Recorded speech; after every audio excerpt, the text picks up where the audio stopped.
Hey, how's it going? Hello, look, we have a guest here who will probably be coming back and forth and will be pretty buggy at times, but he's very lovable. His name is Tom Hanks.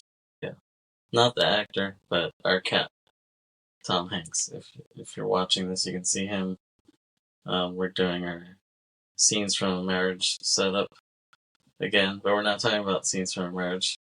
We're doing part 3 of Babylon. So the third act, and we're gonna wrap it up. Hopefully, it was the last episode of Babylon. Here, It should be, because I don't want to have to make it too long of a run. right? And it looks like we are about 2/3 of the way Yeah. through it. Yeah, we're. So where we left off, it was when Jack was talking to Eleanor St. John, and she basically tells him his career is over, but because he was a movie star, he'll live forever in that sense, you know? And then he walks away and mumbles, "Thanks for that." Like, he says that right when he walks out.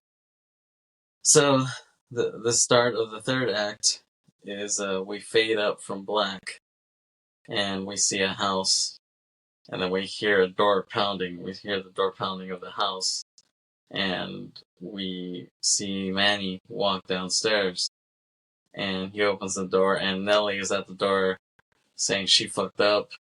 She owes gambling debts, 85 grand at the McKay casino. And that was a lot of money at the time. Yeah, for sure. Which I actually don't think I ever got the calculation of how much money that would be today. Yeah, I mean, I don't know how you do that. Is there some, like, currency exchange calculator or something? I mean, I'm sure, but I mean, it's different from, like, Googling pesos to dollars or something. Like, because this year was, what like, was 1930, 31. Okay, so let's just say 1930 to today. Okay. Yeah. Also, if we didn't introduce ourselves, this is Briterion Bollection. My name is Aileen, and this is my husband, Kevin. And he is actually the main host. I just decided to steal his thunder today. Yeah. Well, you've done it. This isn't your first time here, you know. Yes. Yeah, we forgot to introduce ourselves, but that's okay. Because Tom distracted us. And he's still distracting us. Yes. He will for sure be distracting us throughout the rest of this coverage. And I actually did find it. It says $85,000 in 1930 is equivalent in purchasing power to about $1,636,199.10 today. An increase of $1,551,199.10 over 95 years. Wow. Yeah, that's a shitload of money. It is, definitely. So, you definitely don't want to get in that kind of debt.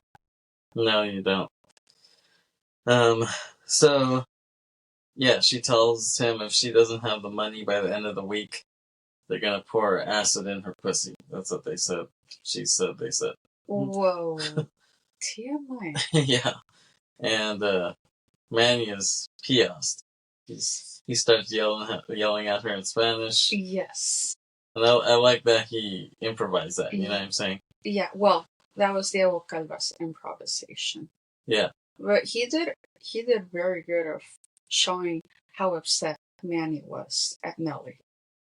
Yeah, and I think Chazelle probably told him, like, oh, go with the scene, argue with her, do it in Spanish if you have to, you know what I'm saying? He probably, encouraged that, and he did a good job with it. And then she starts crying, and then there's a part where he's like, you fucked my life! Well, he said, me hiciste mierda la noche, which means you turned my night into shit. Yeah.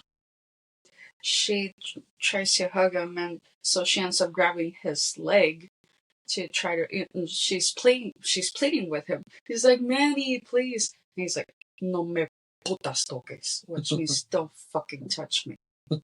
He's very angry for sure. Yeah. He's like, "You fucked my life." He says that. But then she keeps crying, and then he kind of feels bad for her. So he says he'll help her out, and he gets on his knees and hugs her. And this scene actually kind of reminds me of Sideways, the Alexander Payne film, wine film. Yes. This reminds me of the part when Jack, Thomas Hayden Church's character, bursts in after he was like banging the waitress at the like chubby waitress that they met at the restaurant. And that his character was just he was a wreck. He was a train wreck. Yeah, for sure. Love that movie, by the way. Hopefully we can talk about it sometime. We have to. It's not hopefully we can. It's we have to. We'll talk about it. When he comes in, he bursts in and wakes up Miles in the middle of the night, and he's crying, and and Miles is looking at him like, "Damn, like this is so pathetic. Like, like I have to help his ass." I get that same sort of look from Diego to Margot Robbie here. Well, yeah. And then we cut to Jack Conrad, Brad Pitt's character, is at home by the fire. And his phone is ringing, and he answers it, and it's Irving Thalberg, played by your favorite actor, Max Minghella. I want to kill that guy. Not literally, but he drives me crazy with his characters. Well, with the characters that he portrays in a lot of his content. Right, and so Irving tells Jack, "Oh, I got a movie for you." He's all excited, and Jack just asks him, like, "It's a piece of shit, isn't it? And I'd be bailing you out, right? And he's like, "Come on, just be honest with me." He's like, "All I want is a little honesty." He's like, "Yeah, it's a piece of shit." He's like, "Yeah, you'd be bailing me out." He has to say exactly what he says. And he's like, "All right, I'll do it. I'll be there. I'll see you on Monday, whatever." Like, he agrees to it, as long as he hears the truth from him, And we cut to him on the set of a beach in the next scene, and it's like he's talking to the kid about his first time acting in a movie, and Jack looks around at everyone on the set, and it's like it hits him, like being on the set this time, it hits different to him, like he feels the sadness now. You know what I'm saying? It's like, it's not like how it was before. When he was the star, he was the shit. He's just like, the cameo name talent. And he's like, I think I need to leave this shit. Like I think he makes up in his mind like, this is my last hurrah. Well, at least he acknowledged it. Well, yeah. I don't know if he had to be so drastic about it, as we'll see. And then we see Nellie and Manny back at his house, and Nellie is dancing to the jazz, and it's that, and she's like jumping around, she's like doing coke or something, and Manny tells her he's figuring out how to get the money. And so the drug dealer guy from earlier, the on-set drug dealer guy who gives her the peanut with like the pills in it, he calls Manny and tells him he has the money. And he's like, "Oh, well, how'd you get the money?" And he's like, "Oh, I got a guy." And he's like, "Oh, we'll see him on Friday." And he's like, "Oh, okay." And he asks how he got the money, and he's like, "I have my ways," Yeah. And you're like, "Okay, that's pretty fast to come up with that much money," And so when you're watching it, you're like anticipating, like, how'd he get this money? You know what I mean? Like that quickly. And so they meet up, and they're parked outside McKay's house. And Manny's like, "Oh, I'm not used to these kind of people." And the drug dealer's the Count, I guess is his name. He's like, "Oh, well, they're no worse than movie people." That's what he tells him. Which, that's kind of scary, actually. Like, if you're trying to get into the entertainment industry and, mafia dudes are about the same. That's not a good combination. No. So they go to the mansion. They get inside Jim McKay's mansion, and his bodyguard is played by Ethan Suplee of American History X and Boy Meets World fame. He's not as big as he was back then. He lost a lot of weight, and he's like his henchman, his bouncer guy, and he has a gun. He's strapped up, and he keeps doing that bro spit that you hate. I know you fucking hate that. It is pretty damn annoying. Honestly, I just don't understand why a lot of guys have the habit of spitting. Yeah. It's disgusting. Like you especially when they do that hawking sound. It's just. That's what he keeps doing. It's honestly, it's a complete turnoff. I don't know how other people can't even tolerate it. I just can't. Cringe doesn't even begin to cover it as a description. Yeah, I mean, I hate it too, but maybe that's why if he did that for the character, then that's pretty good acting. If he was like, oh, I want to play an asshole, and so if he came up with that trait, that's pretty good acting, actually. Yeah, I bought it. Yeah, so they kind of want to drop off the money, with Ethan Suplee, but then he says, oh, Jim's inviting you for a drink, and they're like, and the Count is like, okay, like, sounds good, and then Manny looks at him like, what the fuck, like, he's like, I just want to get the fuck out of here, but the Count's like, oh, come on, it's one drink, come on, like, Manny just wanted to drop the money and get up. So they walk up, and I like how they set this up. They set it up with, like, mystery, like, because you keep hearing this name McKay throughout the movie. You're like, Jim McKay, and then, they walk in, and you see a guy sitting there, but his back is turned to the camera, so you're kind of like, who is this guy? You know what I mean? You're like, who plays this guy? And they walk in to sit down, and then we have this reveal, and so Jim McKay is played by Tobey Maguire. Yep, Spider-Man himself, the original Spider-Man. Yeah, well, let us know if you're actually fans of those Spider-Man movies. Because well, I don't think Kirsten Dunst was a big fan of them.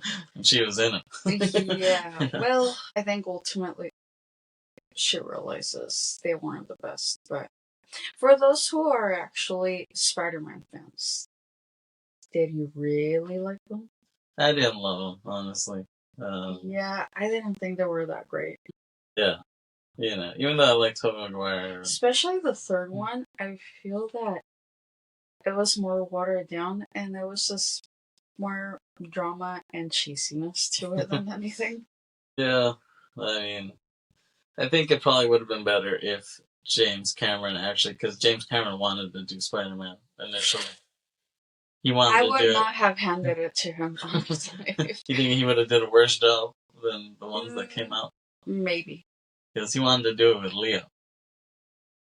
I heard Titanic, that. Yeah, but one thing is, you were barely able to make Titanic decent. Just much less Spider-Man. Yeah. Well, and then he gave it to his friend Toby. Like he didn't end up doing it, so he's like, okay, Toby can do it. So Toby ended up doing it, and he became, he was already somewhat of a star, but he got even bigger after that. Yeah, well, I already told you who my favorite Spider-Man is anyway. Oh, Tom Holland? Yes, he is my favorite. At least, yeah, he portrays my favorite Spider-Man role. Yeah.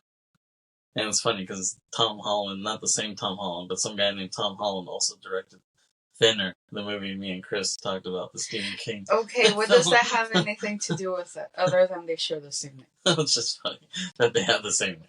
It's weird.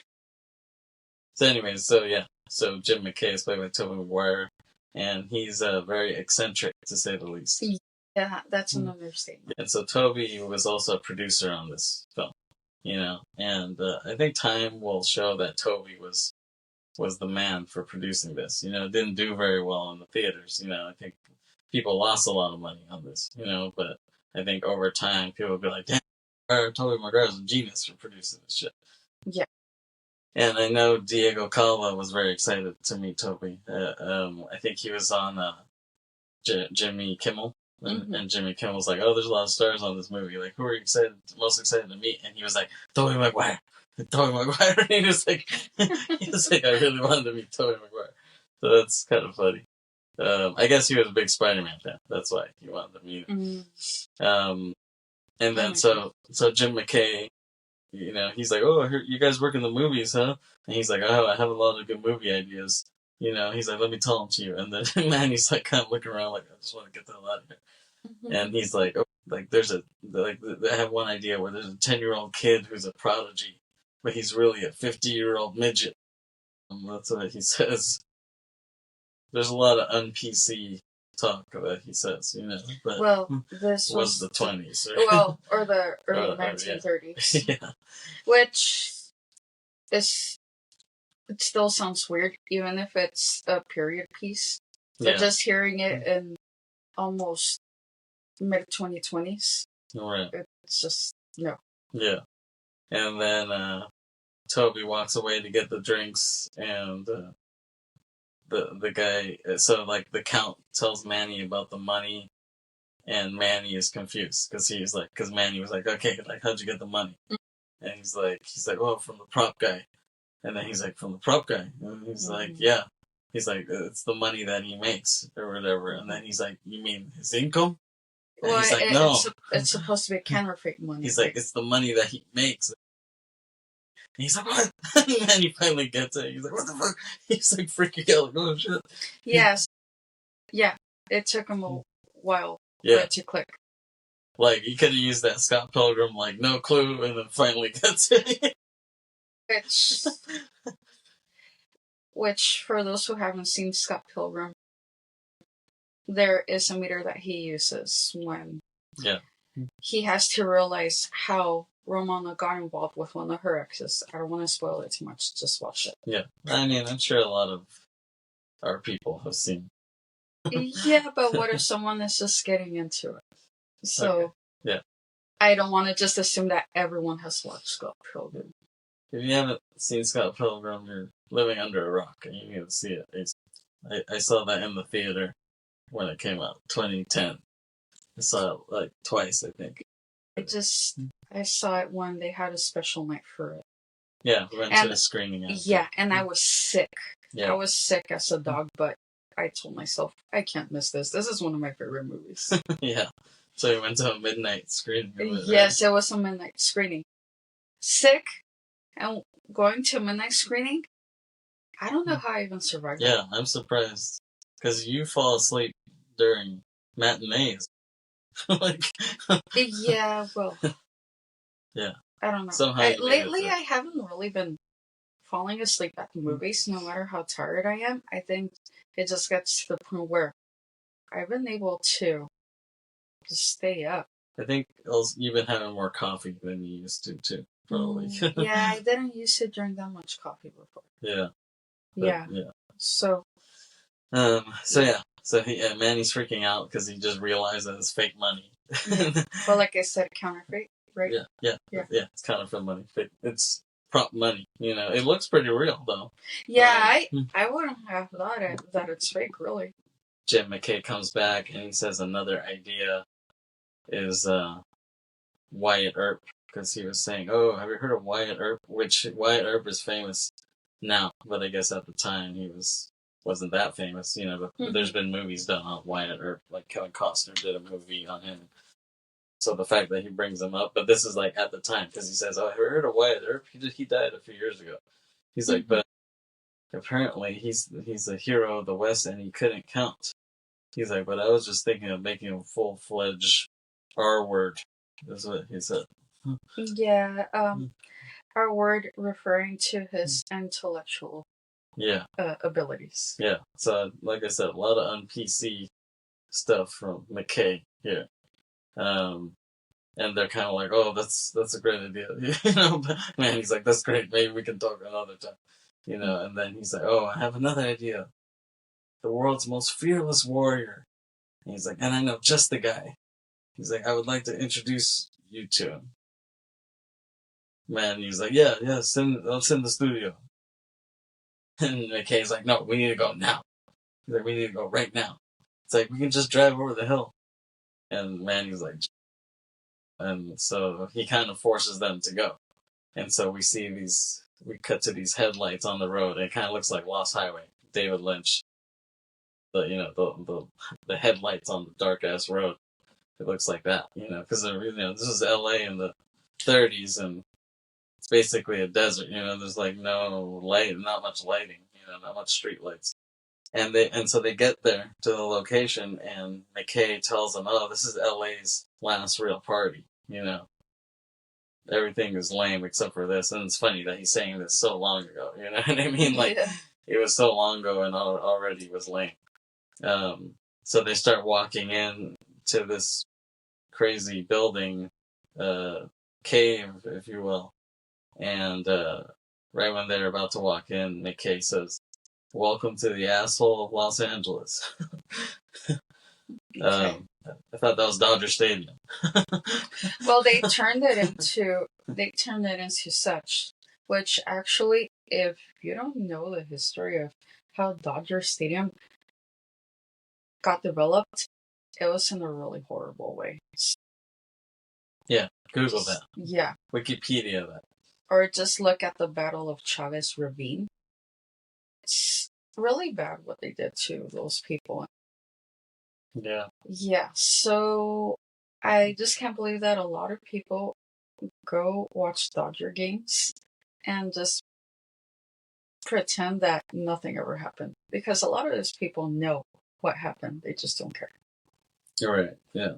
And yeah, so and look at what the Dodgers have been doing beyond that too. So just no.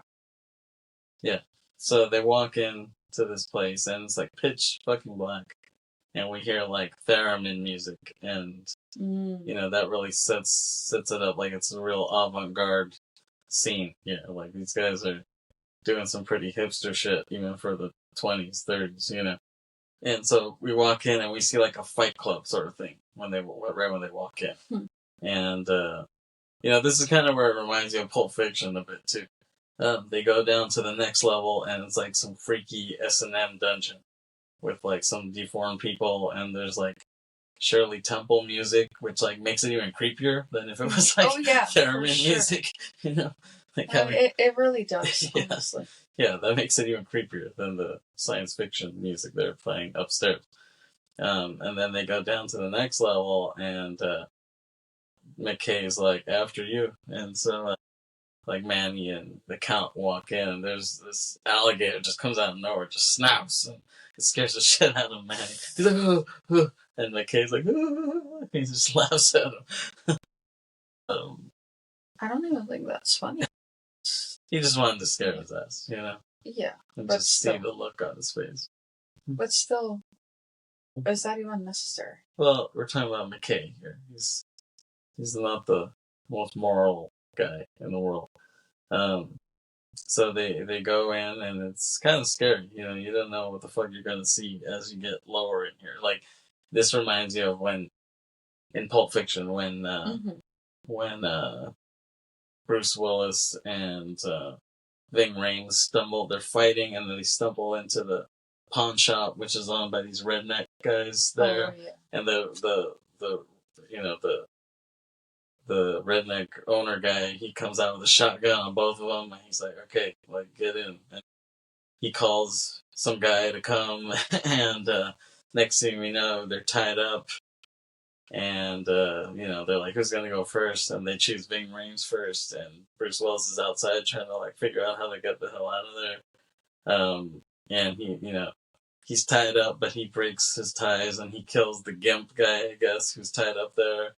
And then he's about to just leave. He's going to leave Ving Rhames. You can hear Ving Rhames like moaning in the background. You don't know what the hell's going on. At least I didn't know what the hell. When I saw it, I didn't know what the hell's going on.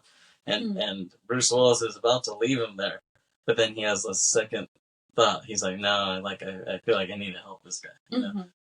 So he goes back, and he's like, "What kind of weapon can I get?" And he looks around. He's like, "Okay, like, should I get a bat? No, that's not good enough. Should I get this crowbar. It's like, no, that's not good enough. And then he looks up, and then you don't see what he's looking at, but then it zooms up, and you see it's a sword. It's a samurai sword. Yeah. He's like, okay, that's what I'm gonna get. So he grabs that, and then you see him, and you hear this moaning. He goes deeper into the basement, and you see the door closed, and he like pushes it open slowly, and you don't know what you're gonna see. It reminds you a lot of this scene.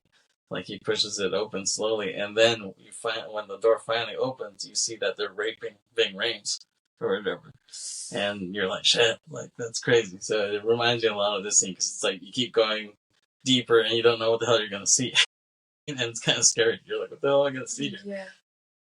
But that's the genius of Tarantino too, choosing the sequencing of that whole scene, and then the music in that scene too. With na na na na na, and the fact that he chose a sword, he did that because I guess he liked that Jodorowsky in Santa Sangre. He had the kid with a random samurai sword near the end in this scene, and I guess Tarantino told Jodorowsky like, "Oh, I love how he has the samurai sword." Like it just came out of nowhere, like never wasn't expecting it at all. So he's like, "That's why I wanted to put this samurai sword in Pulp Fiction." I heard Jodorowsky say that. So this scene that's another parallel with Pulp Fiction. Is what I'm trying to say. Yeah. So they go deeper, and then they walk in. And he's like, "Look at this guy," and they see this big buff ass dude, and he's wearing a mask, and we see that he eats like live rats. He just fucks rats out, and he just eats them. That's disgusting. Yeah, and they're like, "Yes." McKay's like, "Yes, like eat another rat." He's like, "This guy will do anything for cash." He's like really into it. And it's funny. I have a feeling that guy wasn't gonna wear a mask initially, but then the guy who was actually doing it was like, "Oh, I should wear a mask because I don't want people to think I'm some freak when they see me." Yeah. I think that was like after the fact. And so yeah, he wears this mask, but it actually adds to the creepiness of it. The fact that he wears a mask, you know what I mean? So in a way, it was a nice touch. And then McKay is like, "Oh, give me another 20," and he gets one out of the bag and he crumples it up. And he's like, "More." He's like, "Eat another rat." And then there's a callback to the beginning because he tells Manny, he's like, "This guy's perfect for the movies."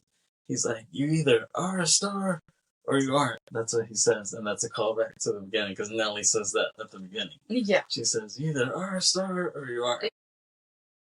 So it's a nice little bookend here. And then McKay gets another 20 out, and then they're in this cave, so it's like kind of wet, and he like a drop of water falls on the 20, and he's like, "Wait, what?" And he looks at it, and like it starts to bleed. The ink starts to bleed.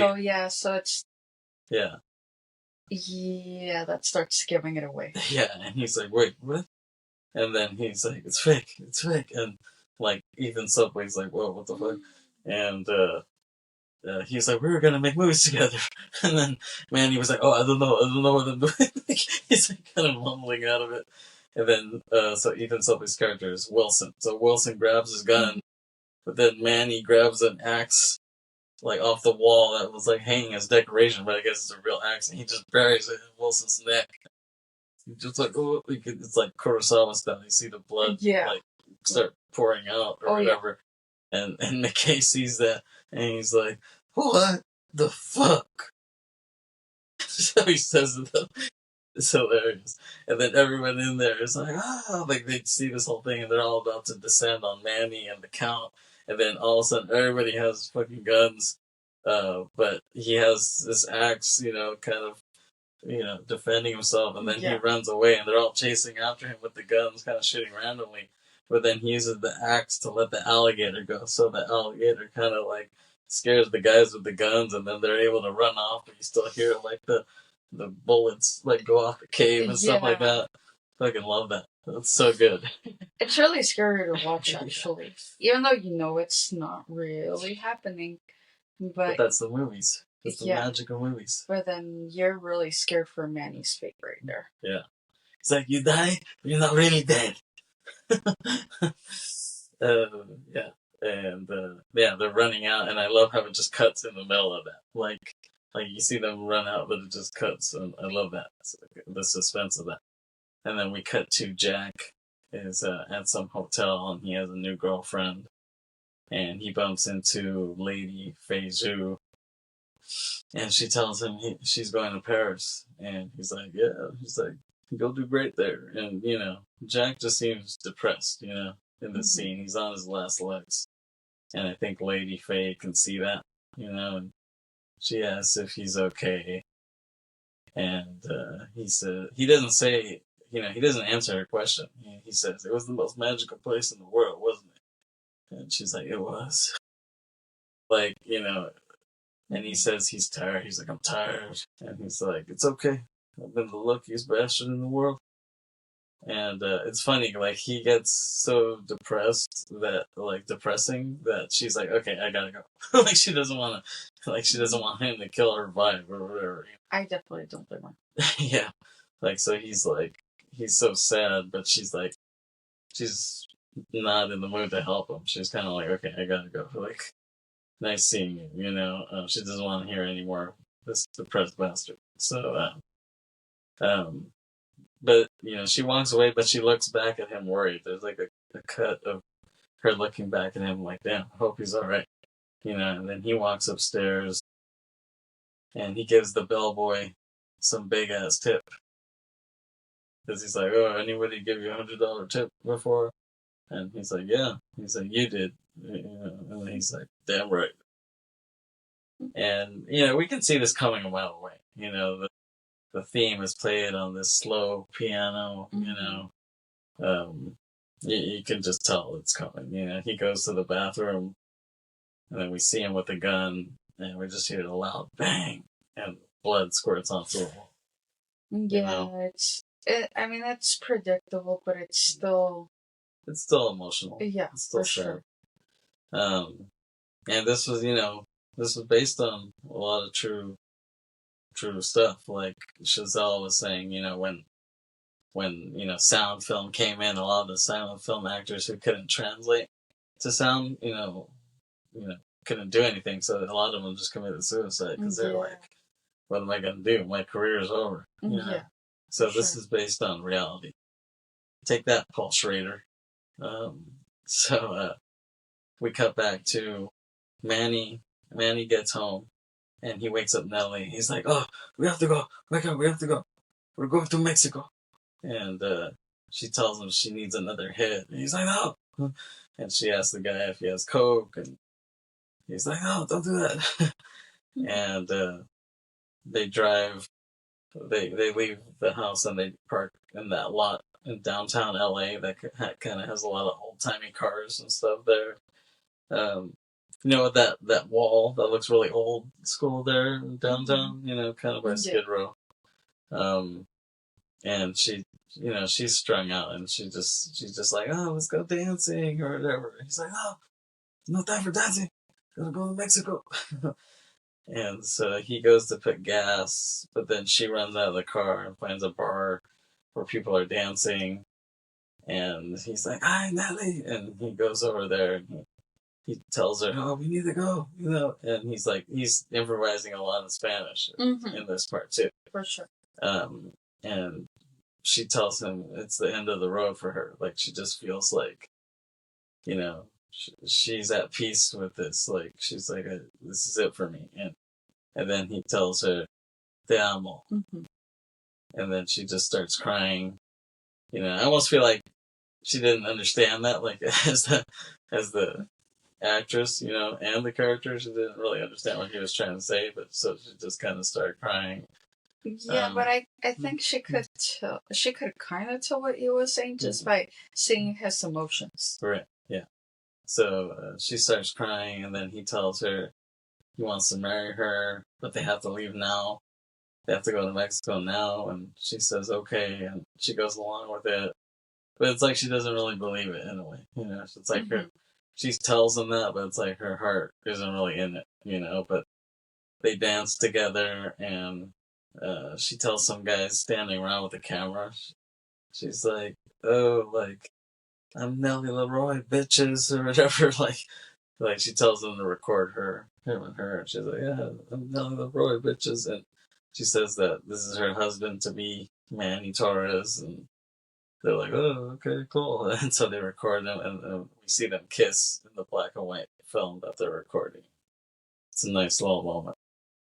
And so they go back to the house to pick up that drug dealer dude. Well, they go to his house, I guess, and well, yeah, they do. You don't guess, they do. Yeah, so they go to his house, and Manny gets down, but leaves Nellie in the car. He tells her, "Oh, just wait here, whatever," and he goes in. But then Nellie just walks out.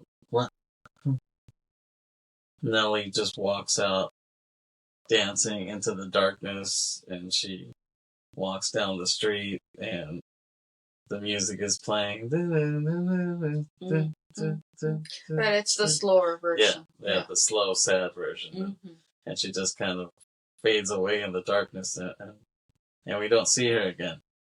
Or do we? We'll see. Yeah, we'll see. So, Manny knocks on the door, and the Count opens up, and the guy's like, "Oh, this is my roommate Kyle," and it's just this fat guy eating cereal. It's like, I like his reaction. He's just like, he doesn't even have much emotion. And right when he gets there, some guy breaks down the door and shoots the drug dealer guy and the roommate dead. He just goes, pow, pow, shoots them both. And Manny's like, oh my god, he's like... Yeah, he's really scared by this. Yeah, he's begging for his life. He's like, I'm nobody. I'm Mexican. Well, he does start pointing the gun at him. Yeah, he's about to shoot him, but he's like really pleading, and he pisses his pants. You can see the pee coming out, and it was kind of sad when I saw this in the theater. Yeah, no, well. Yeah, it was sad. Like, I think people in the crowd were like, wow, like, we didn't think they would show him looking this pathetic, you know what I'm saying? But well, this probably shows him at his most vulnerable. Yeah, I agree. So, it was a really intense moment. But we see the guy who comes to kill him, he kind of like hears him out. Surprisingly, he doesn't just blow his face off. He's like, he kind of hears him out, and he just tells him, get the fuck out of LA. Disappear. And, I'm surprised he showed him some mercy, this guy. The guy, he almost looks like some Dodgers reliever. Like he has this cheesy mustache that reminds me of one of the Dodgers pitchers. And so Manny... well, I guess he could press for one. Yeah. So Manny... I did not think about it that way, but now that you're mentioning it. Yeah, I can see. Yeah, Manny... So he runs out and goes back to the car, and Nellie is gone. And he's screaming her name into the darkness, but... Yeah, she's nowhere to be found. Yeah. And he's like, Nellie! And just nothing. So he just drives off. And we see Sydney, the jazz player, and he's kind of starts back at zero. He's just playing at, all black jazz clubs, and they embrace him with open arms. It's like, oh, like, he's a musician, and that's just what they do, and saying when the fame comes and goes, but at the end of the day, if you're really about the music, then you'll play wherever. You know what I mean? So we see him playing, and then we see a montage of like how Hollywood starts changing over the next couple of decades. We start seeing studios get sold, and some studios crumble, and you can see them like crumbling. A lot of the architecture, a lot of sets that were built in LA were destroyed and stuff like that. And you just see how it changes in this montage. And then we dissolve, and it's 1952, and we see an older Manny there standing with his wife and daughter, and he's back in LA. I wasn't expecting to see him back in LA. Yeah, he's older. He has receding hair. He has a belly, he doesn't look that much older, but, he is supposed to be older. Well, there's only so much progression that they can do Yeah. when they only take maybe like a couple months of shooting. You know, Right. there's not much. Yeah, but a lot of times they try to make him look like over exaggeratedly old. But I like that it was more subtle here, and it was like kind of more in his performance, like the way he stood, the way he walked. It gave him like this old vibe, you know. Yeah. So he visits the Kinoscope studio where he used to work with his wife and daughter, and he talks to the security guard. He didn't. He didn't used to work there with his wife and daughter. No, he goes there with his wife and daughter. Well, the way you worded it sounds like he used to work there with them. No, he takes them there to visit. And he starts talking to the security guard, who's this Mexican guy, and he starts talking to him in Spanish, and he tells the guy that he hasn't seen a movie in years, and, they just kind of small talk there. But then his wife and daughter leave him to go on an excursion around town, I guess, and, that would be kind of scary when you think about it. Like, to think back to a time where there was no cell phones and stuff, it's like, how did you communicate? You know what I'm saying? Like, what if... It was just much more difficult, really, and sometimes they just had to see if they could borrow another phone from somebody else. Right. Even for people who didn't have that kind of access, even not too long ago, they had to rely on a neighbor. They had to rely on someone who had a small business. So you just have to think about those things. But yeah, when you think about it, you just don't know what might happen next. Yeah.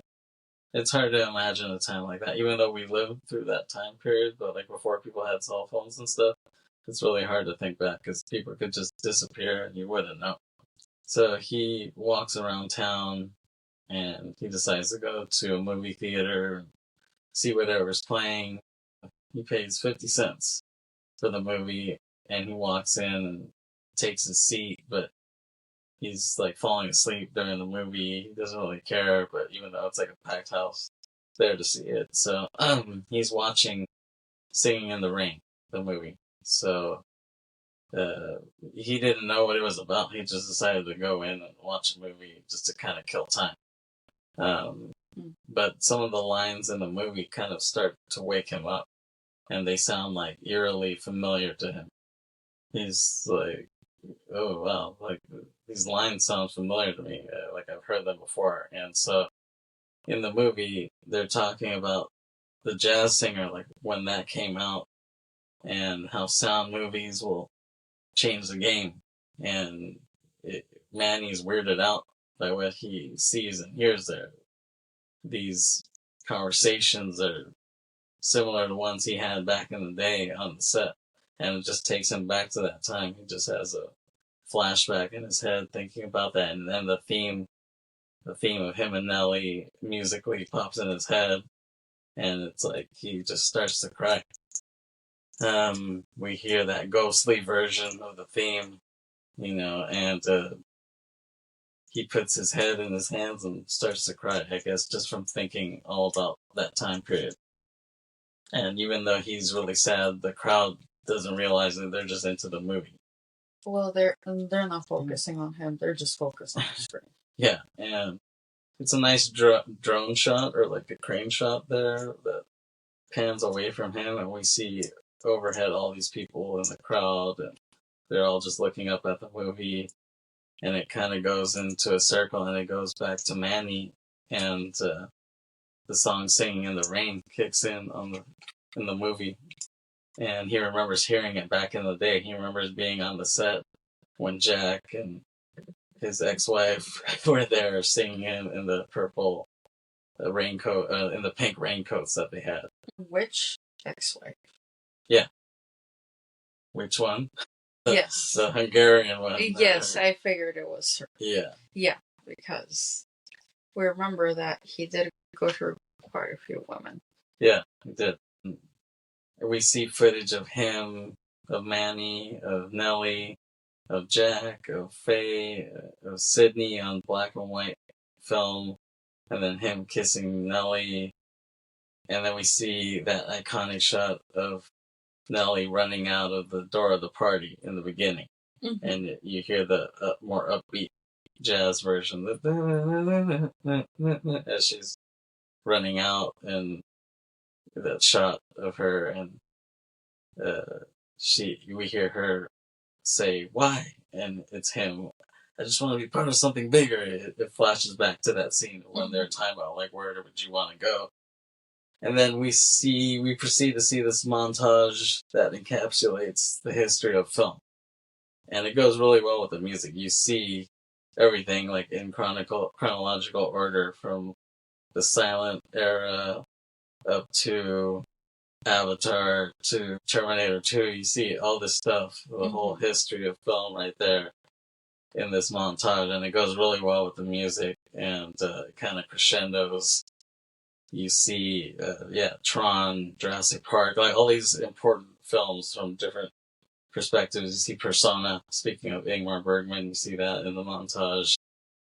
And it's a really cool ending, very Christopher Nolan-ish. And I guess Nolan is a fan of Damien Chazelle. He really likes it. He mentioned that he really likes his film. So, and that comes from someone who's known to be a very good filmmaker. Yeah, exactly. That's high praise from Nolan himself. And then we see this film developing process, and the colors getting thrown in, and the music kind of crescendos, and we see Jack in this blue filter, like when he was on set in the beginning, when he was doing that period piece. Mm-hmm. And then we see Nellie in red when she's like dancing on the bar, and we see Sydney in purple. We see all these images, and then it goes quiet, and we see Manny back in the theater crying. And then as he's looking at the screen, his crying turns into a subtle smile. And he's smiling, and then the film ends, and we hear this loud Chinese gong sound that kind of ends the movie, and it's just like, and that's the end of the film. And then drums kick in on the soundtrack, we see the credits come up. Mm-hmm. And that's it for Babylon. Yes. Yeah, we finished it. Finally. Yeah, well, it is a pretty long movie, and we did have to go through a lot of details. Right. Anything you wanted to say about it that we didn't get to? Well, I probably already did mention it, especially on the first part, that I do have to give credit to Damien Chazelle for casting Diego Calva, for casting a Latino actor, Mexican nonetheless, and especially one that wasn't even that big, even in Mexico. Like, as we mentioned, honestly, I do have to respect them for that. Although, unfortunately, I don't think Diego Calva has still really been getting that big of roles, even after starring in Babylon. And which is very disappointing, and you can see that he really did seem to go over a lot of people's heads, because everyone sees the main cast as Brad Pitt, Margot Robbie, because obviously those names are very well known already. And to me, they're not even the ones that stood out that much for me. Like I mentioned before, when Diego Calva portrayed Joshua in Desenfrenada, I really bought it. I really thought, this guy is ghetto. This guy he really plays a good asshole. And now that I can see what he's like as an actor, and how he also portrays himself in real life, I see it. He has talent. Mm-hmm. At least to me, he has talent. Yeah, no, I think he's really talented. And if you see, he did one of these GQ, like, 10 things I can't live without, or whatever. Yeah, like 10 things I must have in my bag. Yeah. And, is that what they call it? Yeah. So yeah. And there's a thing where he likes to draw, so he always has like a sketchbook on him. And we see him doing these like images, and they're pretty cool, actually. I'm like, dude, this guy's pretty talented. Mm-hmm. Yeah, he could probably do multiple arts if he wanted to. But I think he'll get bigger. I know he's gonna be in this movie with like Jacob Elordi. The guy, I guess he's on Euphoria or whatever. Yeah, he's on Euphoria, and he's the guy who played Elvis Presley and Sofia Coppola's Priscilla. Priscilla. Yeah. Well, Not the Elvis Baz Luhrmann film, but yeah, the Priscilla one. Yeah. Yeah, I believe in Diego. I think he'll keep getting bigger. I mean, if I ever do a film, I'd love to work with him. And he also did what was it called? The River, Secret of the River. Yeah, it's called Secret of the River. It's on Netflix. It's a series about two boys, and one of them finds that he's not cisgender. There's way more to the story, which I really don't want to spoil it, and I also don't want it to take up too much time. So just look up The Secret of the River. So yeah, it's definitely an interesting watch. So yeah. And he's going back to his roots. It's a Mexican series, right? Yes. Yeah. Babylon. I think it's a great film. I think it'll just get bigger with time. You know, I mentioned in the first part that I saw that it reached 1 million watches on Letterboxd a couple months ago, and I think that'll keep growing. I think people who end up watching it will be like, "Damn, this movie's pretty good." Like, like the way The Thing bombed and Blade Runner bombed. And got bad reviews when those first came out. Now those are considered masterpieces. Yeah. You know what I mean? I would hope so. And I actually hope that it surpasses La La Land, because honestly, I think this is even more heartfelt. Because I not that I felt, I still feel that La La Land only covered one side of what it could have really covered. It could have shown a more vast side of it. Mm-hmm. Yeah, but I feel that Babylon did a better job. Great. Yeah. Any other words on Babylon before we wrap up? No, other than more people should really give it a chance. Yeah, check out Babylon if you haven't yet. I know it's on Paramount right now, Paramount Plus.